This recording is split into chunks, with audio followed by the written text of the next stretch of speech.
Hello, everyone. Welcome to Credential Up Houston and our continuing discussion on jobs now, Houston. My name is Margaret Ford Fisher.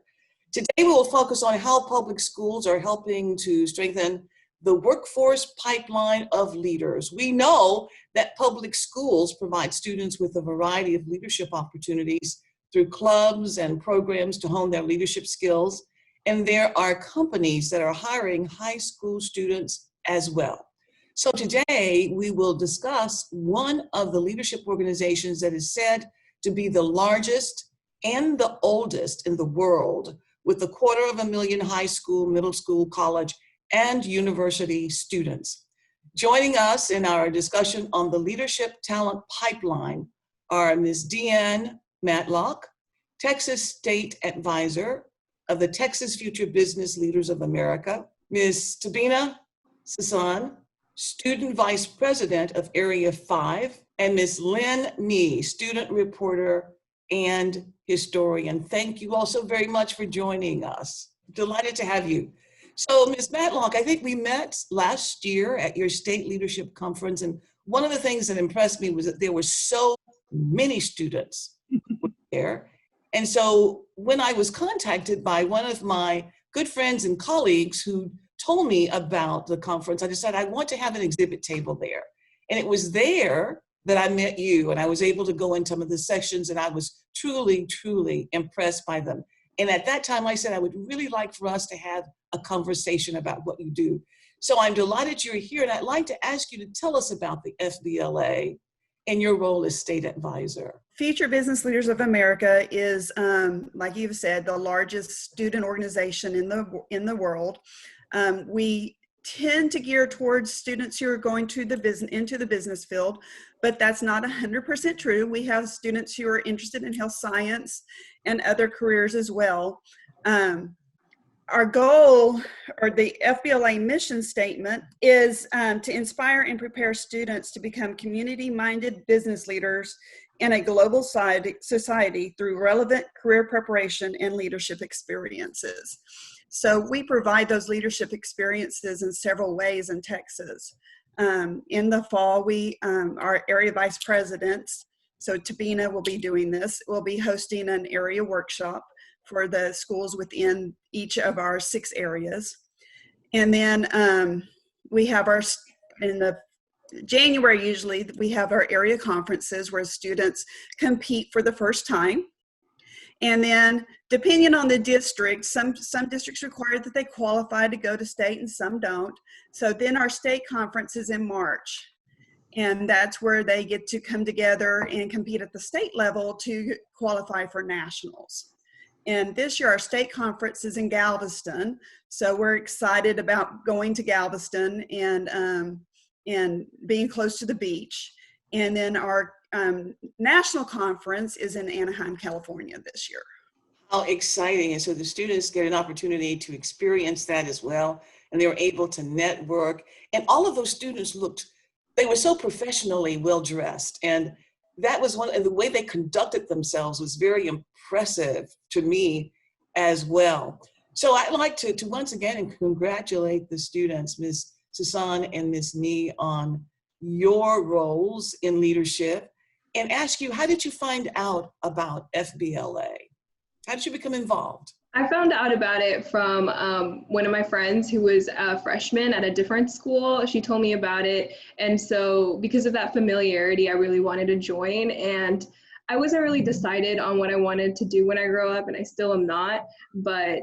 And so I wasn't entirely sure if I was going to stick with Fbla once I joined, but it was such a good environment, and the people that I met were so amazing, and the skills that I learned are so important to me. So that's why I ended up sticking. Well, that's exciting. So you made reference to a good environment. What was that good environment that inspired you? What was it about it? It was the individuals who, even though they had very different aspirations from me, they had some very similar core values in that they kind of just wanted to attain as many skills as they possibly could. And that was one of the really nice things about it. And my chapter has a lot of fun socials and activities that we do. and I always really, really enjoyed those. So that was a lot of fun for me. Oh, that's exciting. So Ms. Nie, what about you? How did you find out about FBLA? Actually, my story is kind of similar to Davina's. I saw that my friends had went to the national conference in Anaheim, and I thought, oh, that looked fun. So I joined my freshman year. And I just joined on a limb because I was like, oh, fun trip. But then I realized it was so much more than that. And I was so intrigued. I was like, okay, I'll just apply for an officer position. And then when I joined my chapter, I had so much fun with my fellow officers, my members, and my advisors. And my advisors were a major part of that because they kept encouraging me to go further and develop on my skills more. That's good. So both you and Ms. Hassan made reference to the leadership skills. So Ms. Matlock, what are some of those leadership skills that the students are taught? Well, they learn a lot of public speaking. Most of our events require some kind of speaking portion. So I think that's probably the most important one, is to just get used to standing up and talking in front of people and expressing your views and getting your story across. And these girls have done a great job.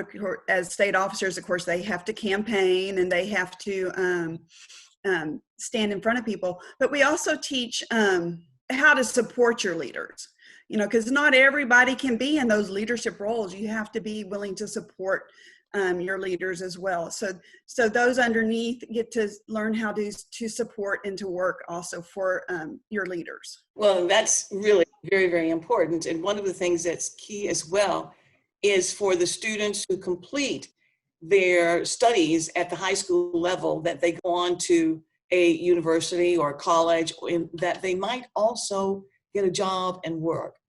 So I'd like for us to spend just a few minutes talking about that as well, because I'm wondering, Ms. Matlock, if the FBLA students go on to a Phi Beta Lambda chapter of FBLA and the Future Leaders of America as well. So what we're going to do at this particular time is that we're going to take a break right now.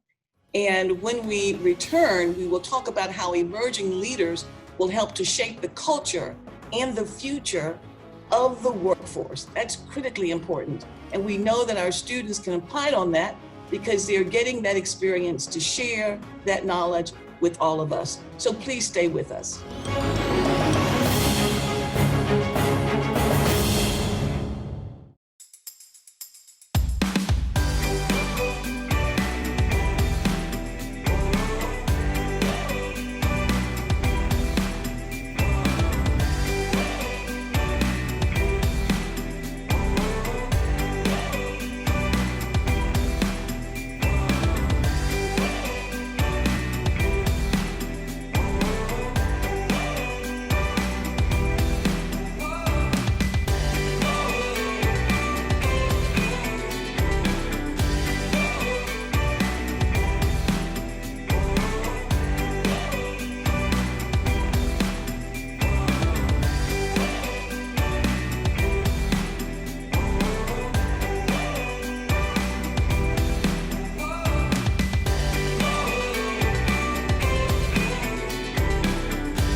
You are loved.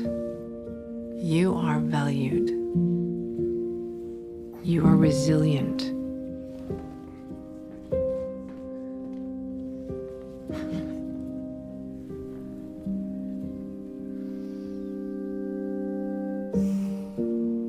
You got this. You're there for them. We're here for you. Find free care guides at aarp.org/caregiving. Food. We think about it all the time, but for many Americans, it's a scary thought. During this crisis, 1 in 12 seniors and 1 in 7 children don't have access to nutritious food. We can all help. Get involved at feedingamerica.org. Houston Community College is safe, clean, and open for learning. We're sanitizing our classrooms and reducing class sizes so you can feel good when you come back. Register now at hccs.edu/college your way.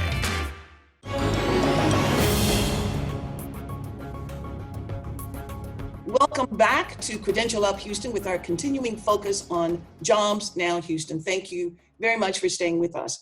In a previous show, I mentioned a LinkedIn study that reported that the leadership gap is the biggest challenge that organizations are facing around the world.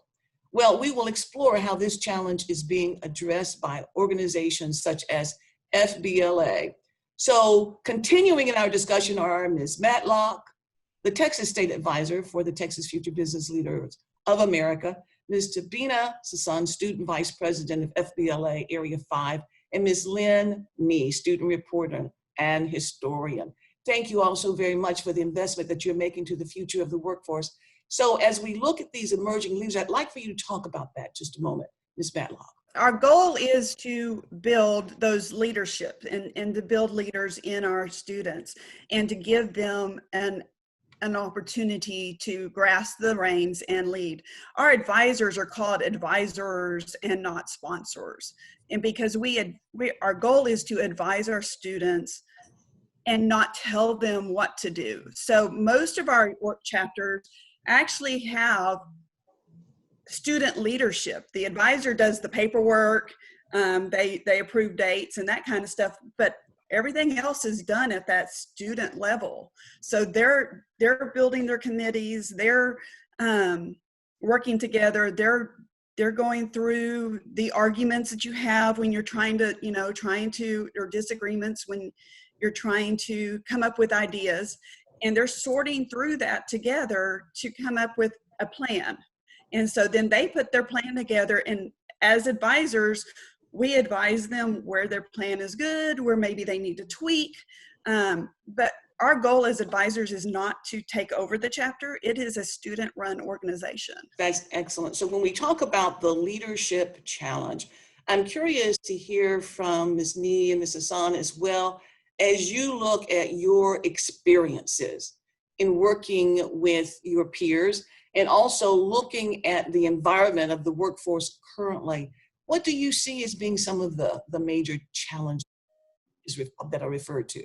Right now, there's the coronavirus, and it's really hard for small businesses to sell their products and get out there in the community more, since we have to follow social distancing guidelines and also worry about the virus.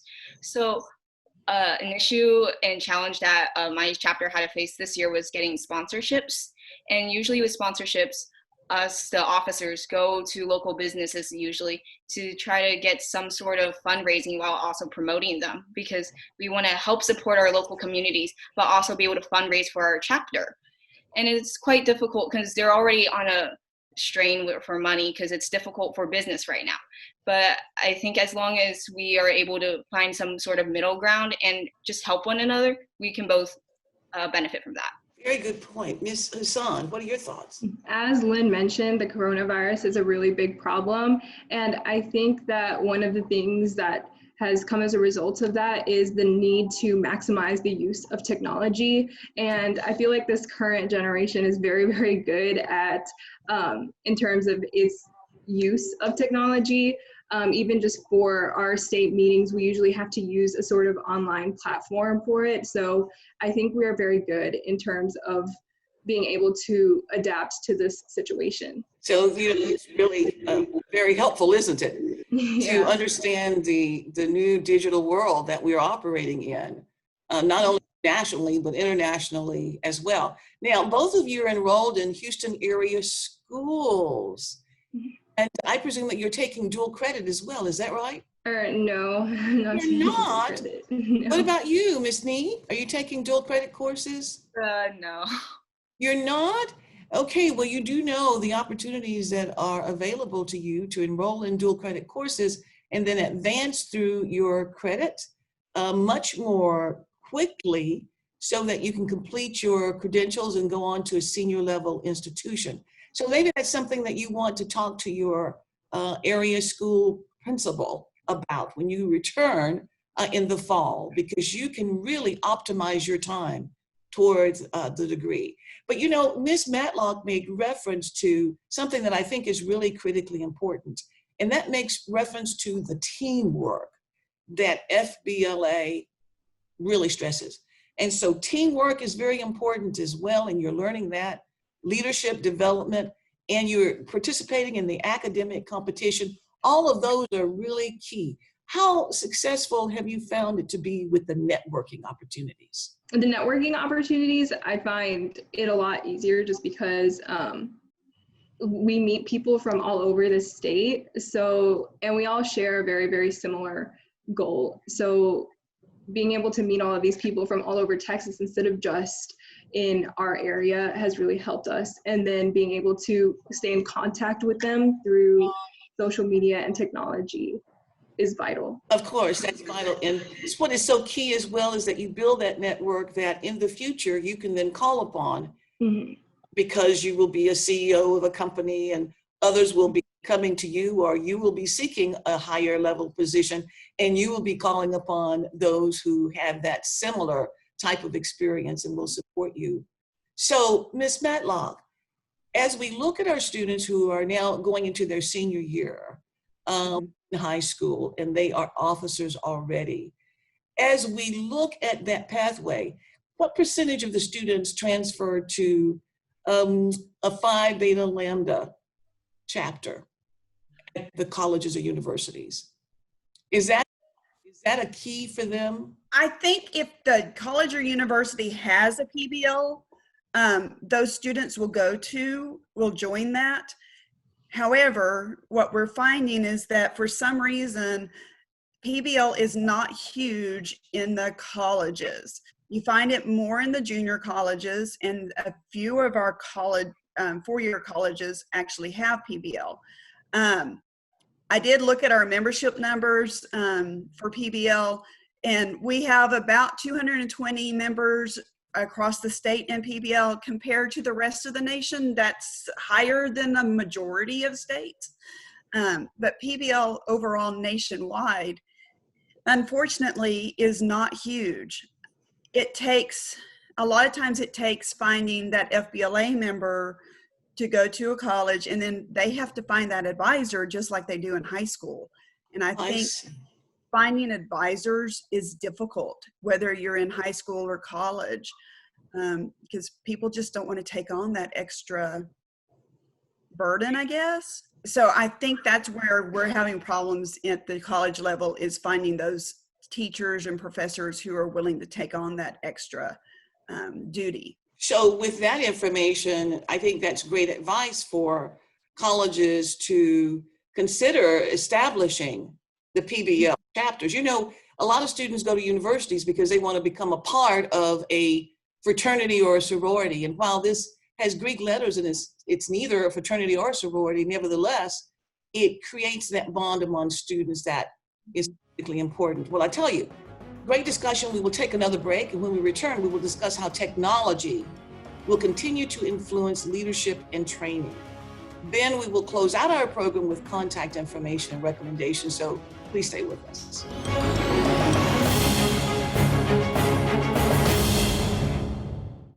College is on at HCC. Whether you choose to learn online, on campus, or both, HCC offers a safe, flexible, affordable college experience. Register now at hccs.edu/college your way.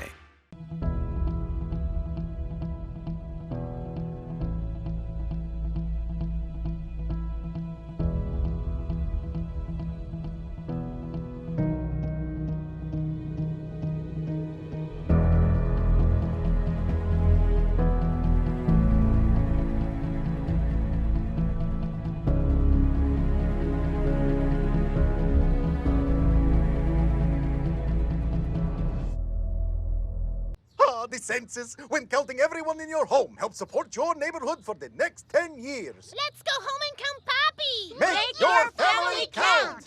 The census helps fund schools, healthcare, and more. Visit 2020census.gov. A natural disaster may force you to evacuate, and the coronavirus could impact your emergency plans. So take steps now to help your family and community prepare. Keep a supply kit stocked with cloth face coverings, disinfecting supplies, and hand sanitizers. Check with local officials about what shelter spaces will be open during quarantine efforts. And remember to review the CDC's guidelines with the whole family. Disasters won't wait. Neither should you. Visit ready.gov/plan to make a plan today. There's no better place to knock out the basics than HCC. Whether you learn online, on campus, or both, HCC is the safe, flexible, affordable option. Register now at hccs.edu/college your way.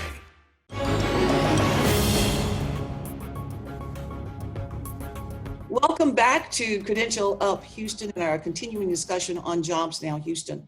On this segment, we will focus on how the new leadership and innovations in technology will continue to influence the culture and the future of work. So there was reference made in the previous segment about going on to a college or university. I'm curious to know, first off, what the students plan to major in if you're going on to a college or university. So let's begin with you, Ms. Nee. What will be your major in college and your further aspirations? Tell us about that. I've been looking into business as, of course, because of Fbla, and more maybe perhaps communications as well.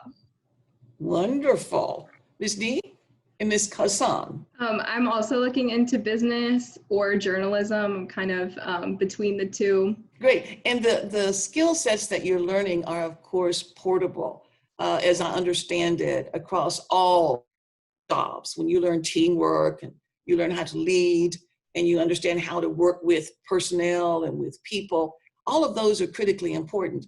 So there was reference made to the generational divide in the familiarity with the use of technology. So do you see that as being critically important to the future of work and the culture of the workforce, Ms. Hassan? Yes, because I think it adds greatly to connectivity. And I think that connectivity has its pros and cons, in that I feel like one of the big pros is that I do feel like it kind of makes the way that we all think a little bit more homogenous.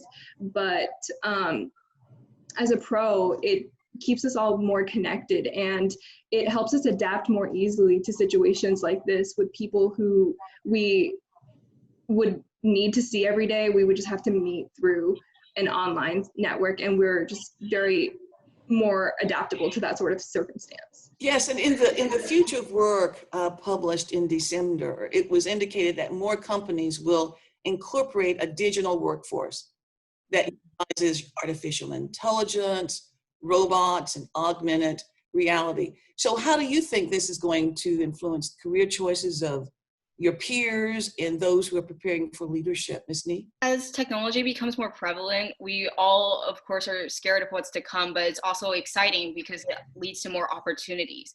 And I think as time goes on and technology becomes more innovative, we just have to learn to adapt and just have to find more opportunities to grab from that. Do you find that many of the students who are a part of Fbla are having any challenges at all with technology and the various devices, Ms. Matlock? Or do you find students who just feel as though this is really second nature for them? For this generation of students, technology is just, they grew up with it. I mean, I have a son that's a little bit older than them, and he was on a computer when he was 2. So it's just, I think it's just something that they adapt more easily to than adults, because it's not second nature to us to go to this format. You know, I still like to do things face to face. To me, you know, it just is more personal, but they're very used to doing the Skype and the Snapchat and all that kind of stuff. So they've already been kind of groomed to this environment. You're right, and that certainly is going to affect the nature, the culture of the workforce, the people who will be able to get the great jobs. So it's going to be very interesting, and it's going to impact the leadership as well, persons who understand the technology. Are there recommendations that you would like to make to colleges and universities to really look at how that transfer, that seamless connection can be made for students as they move from high school to their colleges, particularly if they don't have the advisors and they don't have the chapters? I think one way is coming up with student mentors, even for the new freshmen that are coming in. pairing them with maybe somebody in their field of study that they can then connect them with other people in that school or college. Having professors come in and talk to freshmen, at fish camp, and I'm sure they do that, or whatever you call them now, where they come in and they tell them a little bit of what to expect, tips and tricks of getting through your freshman year. I think getting through your freshman year in college is almost as hard as getting through your freshman year in high school, because it's such a huge, huge, huge change. Most of them are not living at home. So, how do they manage finances, and how do you a lot of them still rely on parents to get them up in high school. You're now going to have to get yourself up. So just creating a contact somehow, either with an adult or with students that they can get together with and discuss their problems that they're having. That's right. And I was reading an article that made reference to the mentorships, as you mentioned, the coaching as well. All of that is really very important to provide that support that the students will need. Mm-hmm. And the mentors, if they are paired with, for example, some of your PD members, do you do that at all? Do you pair them with the PD members? Those who are alumni and others who've gone through the Fbla and Phi Beta Lambda chapters? We have not done that successfully in Texas, and that is probably something I need to look at doing. Maybe this year at our state conference is inviting some of those PD members to come. I know, like at our national conference, they'll have the PD members look over resumes and give them pointers on their resume writing and that kind of stuff. So I think that may be something that we could do at the state level just as easily, and have them, do some of the breakout sessions and that kind of stuff. Most of our PD members in Texas, from what I understand, they're active in a local chapter, and those chapters have paid their PD dues, or they're administrators on campus. I know when I was teaching, my CTE director and my principal, I paid their PD dues just so they would know what was going on in Fbla. But I think if there was a way for us to bring those professional division members in contact with our high schoolers, I think that would benefit both organizations. I fully agree with you on that. That mentorship is so important. And so as we start drawing to a close on our program, we only have just probably 15 seconds for the students to make any recommendations to their peers. So let's begin with you, Ms. Nie. Very briefly, any comments? Some recommendations for some of my peers is to just try to do new things, such as Fbla for me. I wasn't expecting to do it, and it provided me with so many new opportunities. Excellent. Okay, Ms. Lynn? Sign up for everything. If there's an officer position opening, sign up for it, because that's probably where I learned the most things in high school.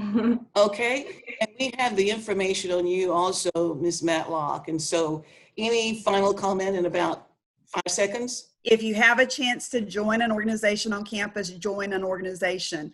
Hopefully it's Future Business Leaders of America, but join something. Wonderful.